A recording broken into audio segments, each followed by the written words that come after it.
Halo semuanya, kali ini kita akan melanjutkan pembelajaran ekonomi yaitu PPh Badan Usaha. Kita mulai dulu dari pengertian PPh Badan Usaha. Pajak penghasilan atau PPh Badan adalah pajak yang dikenakan atas penghasilan yang diterima atau diperoleh oleh badan usaha dalam suatu tahun pajak. Dan badan usahanya ini mencakup badan usaha dalam negeri maupun luar negeri. Contohnya seperti perseroan terbatas atau biasa disebut PT, CV, dan koperasi, serta bentuk badan usaha lainnya. Dan PPh Badan juga mempunyai dasar hukum. Yang pertama, yaitu dari Undang-Undang Nomor 7 Tahun 1983 tentang pajak penghasilan. Dan yang kedua ada juga dari Undang-Undang Nomor 36 Tahun 2008 tentang pajak penghasilan juga tentunya. Dan yang ketiga, ada Undang-Undang Nomor 46 Tahun 2013 tentang pajak penghasilan atas penghasilan dari usaha yang diterima atau diperoleh wajib pajak yang memiliki peredaran bruto tertentu. Yang keempat, ada juga dari Undang-Undang Nomor 23 Tahun 2018 tentang pajak penghasilan atas penghasilan dari usaha yang diterima atau diperoleh wajib pajak yang memiliki peredaran bruto tertentu. Dan objek pajak PPh Badan itu ada 4, yaitu pendapatan dari penjualan barang atau jasa.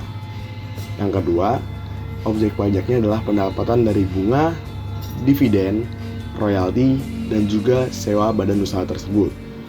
Dan yang ketiga ada juga keuntungan dari penjualan aset atau investasi dari badan tersebut, sebagaimana badan usaha tersebut menjual aset mereka ataupun melakukan investasi ke hal-hal lain ataupun badan usaha lain.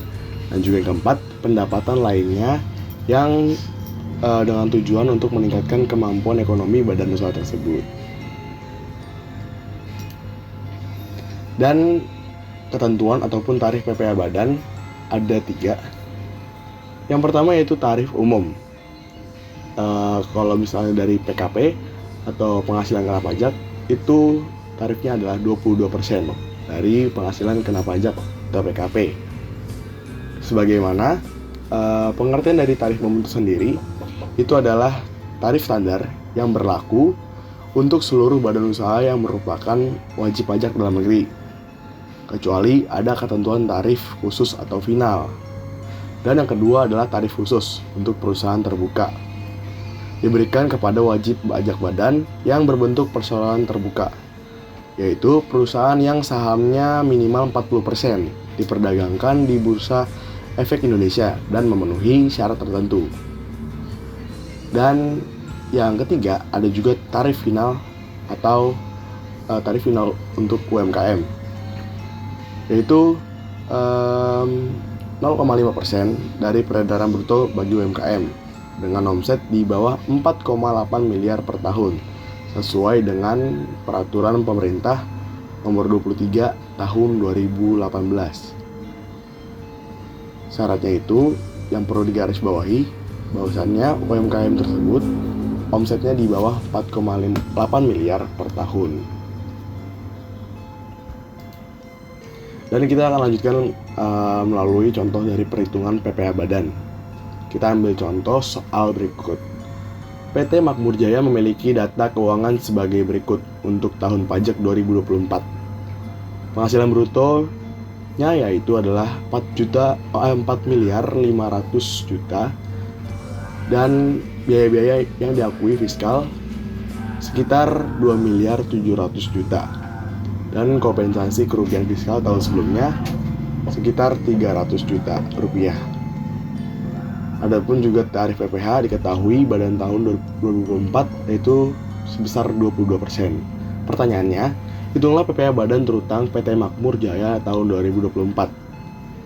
Ada 3 langkah yang perlu kita kerjakan. Yang pertama, langkah pertama kita harus menghitung dulu penghasilan neto yaitu dengan cara penghasilan bruto dikurang biaya-biaya. Jadi kalau diketahui penghasilan brutonya tadi adalah 4 miliar 500 juta rupiah dikurang dengan biaya-biaya lainnya yaitu 2 miliar 700 juta. dapat ditemukan hasilnya adalah 1.800.000.000 rupiah. Lalu langkah kedua, kita hitung penghasilan kena pajak atau PKP-nya, yaitu dengan rumus penghasilan neto dikurang kompensasi kerugian fiskal, yaitu 1.800.000.000 dikurang 300.000.000, dapat hasilnya yaitu adalah 1.500.000.000 rupiah. Langkah yang terakhir kita lakukan yaitu adalah menghitung PPh terutang. Ini adalah yang paling penting, yaitu 1,5 miliar dikali 22%. Dapatkan hasil kita yaitu 330 juta rupiah. Jadi PPh Badan Terutang PT Makmur Jaya tahun 2024 adalah 330 juta rupiah. Baik, terima kasih. Itu merupakan pembelajaran dari PPh Badan Usaha. Kurang lebihnya mohon maaf. Selamat siang dan sampai jumpa.